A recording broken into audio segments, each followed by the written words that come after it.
Factor 3 of 264.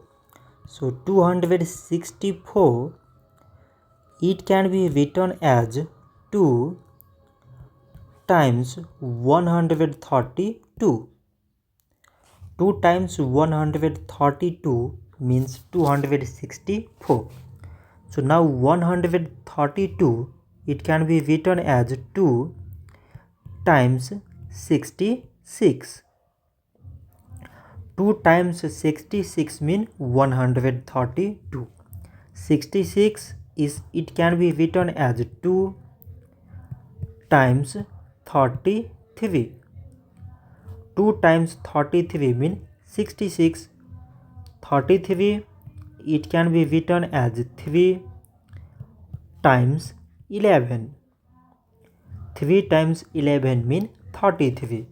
So now we select the prime numbers in all these numbers. So prime numbers here are 2, these 2, 2, 3 and 11.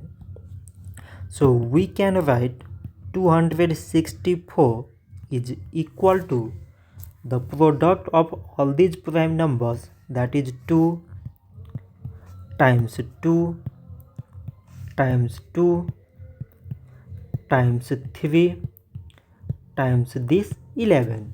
So this much for today, and thanks for watching.